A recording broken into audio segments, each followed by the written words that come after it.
Hello everyone and welcome back to Football Manager 2020 and the second part of this experiment where we're taking a look at what would happen if you had a perfect team in non-league football. Now of course they are no longer in non-league football. After the last episode they went on a bunch of consecutive promotions and are currently about to head into the Premier League after winning the Championship title holders there. Absolutely destroying everybody along the way. If we have a quick look at that league table, 46 games, 46 wins, 200 goals scored, 13 against Brentford in there, and then 138 points, just 9 goals conceded with a nearly 200 positive goal difference. So they have managed to win the Championship.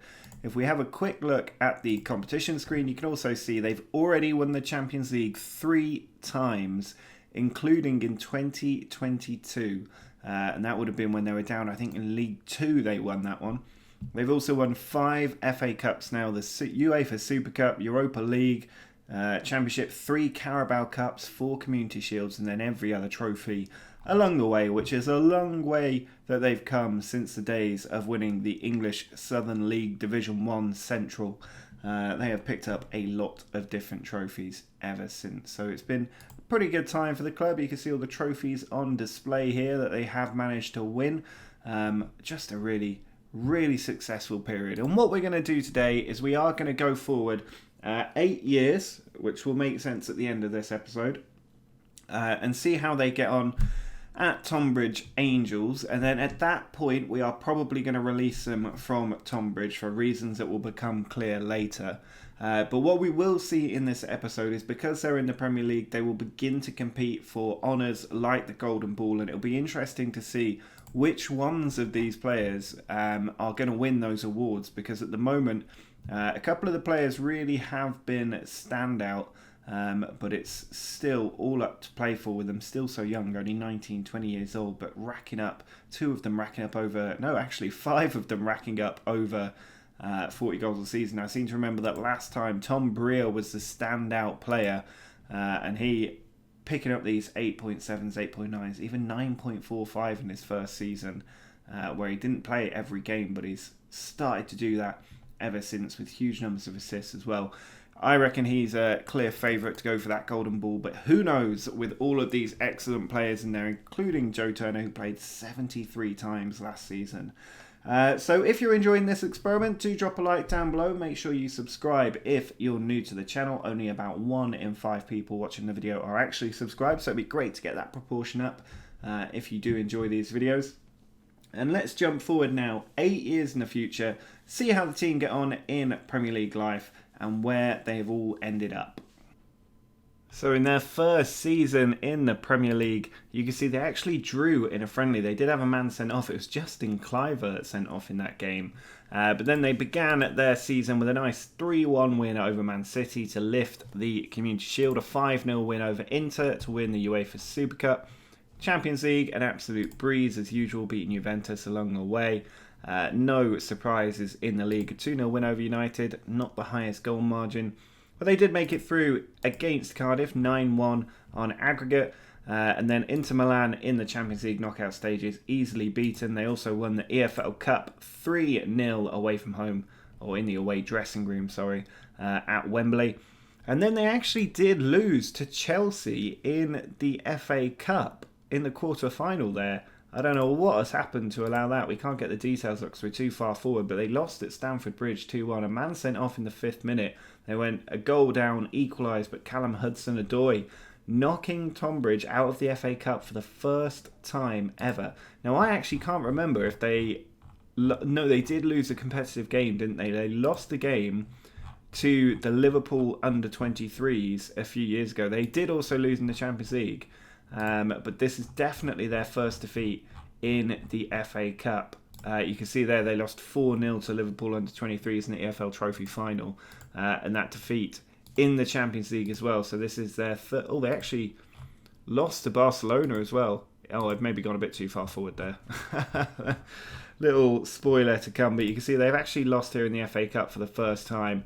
The Champions League, though, quickly wrapped up, knocking out Liverpool in the Champions League semi-finals, and a 3-1 win over Barcelona, along with a perfect record in the Premier League, before drawing with Borussia Dortmund in the FIFA Club World Cup, and then knocked out by Barcelona. This is their first appearance in the Club World Cup as well, which now doesn't happen every year, I don't think. So it might be a little while before they win that. But their pre-season after that went very well. Very long pre-season that. As they continued to win consecutive Community Shields and UEFA Super Cups, beating the two Manchester clubs as well.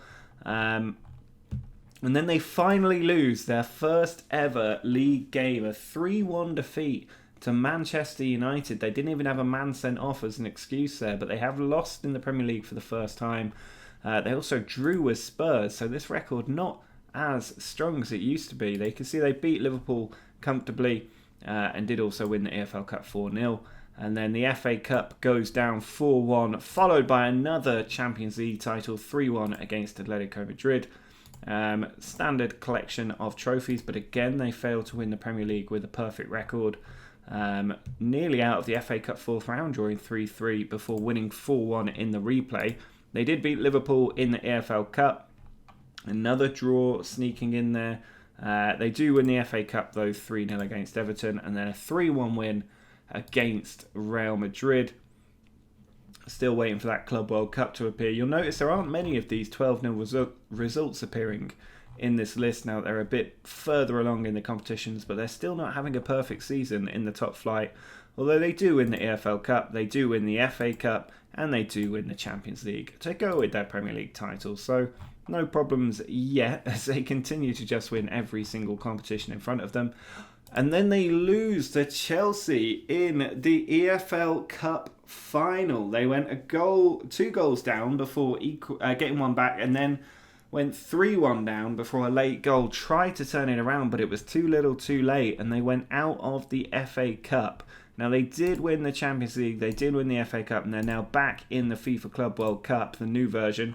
And they have managed to win this one, beating Pyramids 5-0. Then in the knockout stages, they took out PSG, Atletico, and finally Liverpool in the final. A 6-1 victory there to win the last remaining trophy that they were after. It took penalties to win the Community Shield, though. A draw in the Champions League. Do win the EFL Cup without dropping a game, and they also maintain a perfect Premier League season that time around, taking the FA Cup and Champions League. So that year they have won every single possible trophy that their club can compete for. The Club World Cup, Community Shield, UEFA Super Cup, Premier League, EFL Cup, FA Cup and Champions League. That is the clean sweep for the first time ever. And then the following year, looks a pretty good record. A little drop against Leeds there before a defeat in the Premier League to United again. United beating them in the Premier League once more. And then it sort of starts to come off the rails a little bit by their very high standards. A 2-1 defeat to Crystal Palace, which doesn't make an awful lot of sense. Losing that game. They did draw with Chelsea as well. But they do win the Champions League, FA Cup, Premier League set. But then you can see defeats start appearing here. A 1-1 draw in the Community Shield, losing on penalties. They also lose 2-1 to City, 2-1 to Borussia Dortmund, 2-0 to Chelsea. More draws appearing, and suddenly they're losing games from nowhere. They do still make it to the AFL Cup final, and they do win it 4-0 against Liverpool. But the Champions League, 3-1 defeat in the first leg, and they only win 2-1 in the second leg, so they're out of the Champions League. Still going in the FA Cup, still fighting for the Premier League. They do win the FA Cup against Wolves, but if we look at the Premier League, you can see they finished in 5th place this year. So looking at these seasons, starting back where we left off before, this is their first season in the Premier League. 38 games, 38 wins, only 15 goals conceded, well over 100 scored. 36-1-1 as they finally lose their first league game to United. And then 37-1 draw. 38, another perfect season for them, finishing well clear at the top. 1 draw the following year. Another perfect season. And then this is the season where the wheels start to come off a little bit. Only 14 points clear at the top of the table. And the following year, they do actually finish 10 points behind Liverpool. Now, there is a reason this has happened, and if we look at their senior squad, you can see they've still got all of these players. They're still playing games, but they're only playing about 10 games, 10, 15 games throughout the season. And the reason for that is they're now out of contract. So technically they're still employed by Tonbridge Angels, but York City are waiting to take them over. Now, they can continue to play on a game-by-game basis, but they are not, I don't think, going to be registered for the Premier League in this situation, because why would you use a registration place for a player that might leave at any moment and stop playing for you? So that's my theory as to why they're not being picked as often as they were, because just looking at the games that they were playing in, I mean, they were playing some league. This guy actually only played non-competitive 1 cup appearance and 6 international appearances. So he came on as a sub in quite a few cup games. So I think that my theory kind of bears out a little bit there. Well, he's not even one of the Wonder Kid players, but a lot of these players here, look at Sean Theobald's, he, again, wasn't playing in the league all season, so he just wasn't registered for these competitions. So he must have been playing FA Cup and EFL Cup, which would be why they've won those competitions. But the competitions where they need to register, like the Champions League and Premier League, these players are no longer being registered, and they're just waiting to move to York City. Now, of course, there is an easy fix to this. We just go here, we go to their contract details, and we just extend the contract, paying them a wage for however long they need to have it for. But that's not what we're going to do, because they have been winning literally everything. If we look at Joe Turner, for instance, and look at his past history here, it's been absolutely perfect for them. We know the club have won just about everything there is to win.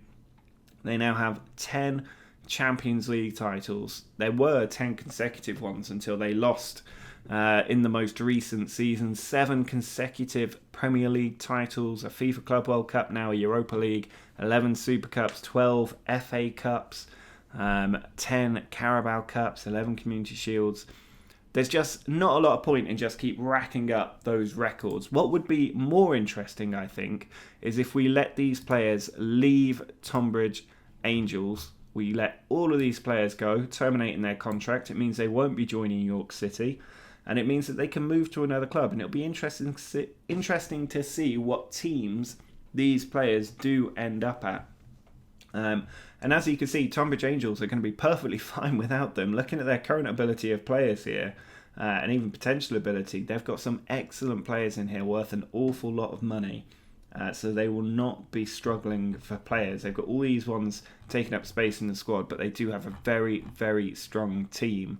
So there's no problem with Tonbridge Angels. It'll be interesting to see how they actually do moving on, because looking at their profile, they do now have 20,000 capacity stadium. If we look at their general information, you can see Rich looking at the in-game details. Perfect reputation, so they can sign anyone they want. And their finances pretty healthy as well, given they've not had to pay significant wages for some time. They've actually got £360 million in the bank, so I'm pretty sure that they will do absolutely fine. If we just look at the landmarks here, you can see youth category being put up to 2. They're upgrading their facilities as they go. I do actually just want to check those facilities. 20, and I mean, look, they're perfect. They'll be absolutely fine. They've got a small stadium, but perfect reputation. There is no worry with letting these players disappear. So having a look now at the best 11 for Tonbridge Angels. Looking at the overall one here, you can see the club top goal scorer is actually Joe Turner. He has 585 goals for the team.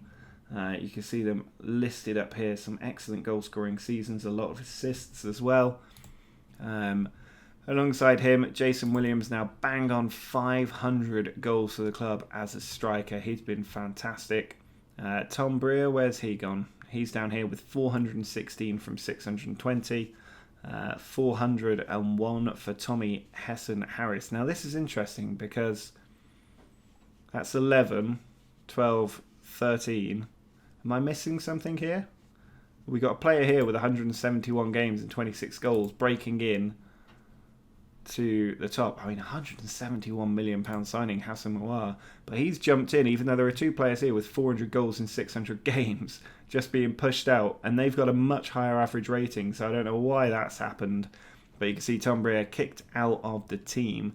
But otherwise, the most appearances would be Joe Turner as well, with 809 appearances. So he has been their standout player on the left wing as well, which is even more impressive that he's got so many goals from out in that position, getting a lot of goals in the Premier League as well. If we have a look at the Premier League itself and look at the history record screen here, most times won 21, but most points in the season, Tonbridge Angels. 38 league wins, the Tonbridge Angels. They're not going to be in those ones. But you can see most matches won in a row now. 107 consecutive Premier League wins for Tonbridge Angels. 201 matches without losing as well. That is quite the unbeaten record. 153 goals for the club. And goals overall by a season, well, nobody's breaking that Dixie Dean record anytime soon, not within the limitations of Football Manager anyway. But you can see most assists, most clean sheets, highest average rating in there, and that's about the extent of it there. But you can see most goals in a season. Joe Turner, Tom Derry, Jared Small, a few more for Joe Turner in there. He's definitely the star player for them, out on that left wing, doing a fantastic job for them.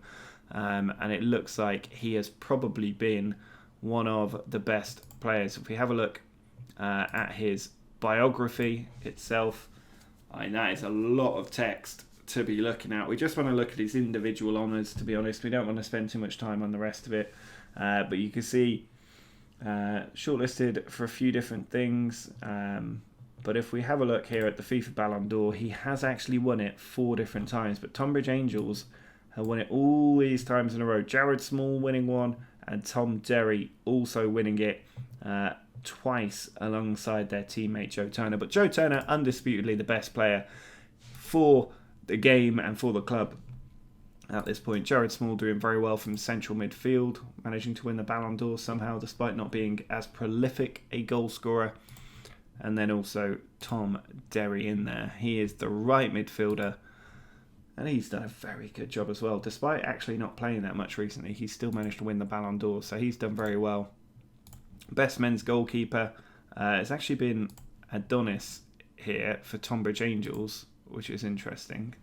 He's been playing quite a few games for them. So what has happened to their standard keeper? Jonathan Henley here, not been playing for some time. His contract must have expired a while ago, and I just didn't pick up on it, because he hasn't played for many, many seasons now. So hopefully he will get to save his career when he gets to move to another club. I don't know how that's happened. I must have missed him going through extending contracts, or maybe the automatic contract extensions just didn't kick in for him. But Adonis has actually been the best goalkeeper for many years now. So Kepa actually won it for 1 year with Tonbridge Angels before Adonis won it. And now most recently it has been the PSG goalkeeper Matisse Van Gestel. But 4 best goalkeeper awards. Best men's player Joe Turner. Tom Breer did manage to win one of these. He was the early prediction. Under 21's best player. A couple of them here. Tom Derry, Joe Turner. Pro player of the year. Again, Tonbridge Angels dominating as you'd expect.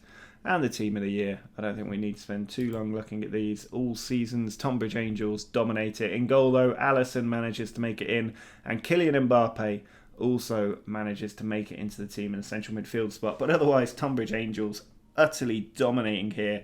And they also have 3 spaces on the bench. But their keeper misses out because he just hasn't played enough senior games. So what we want to do now is go over and have a look at the Gibraltar national side.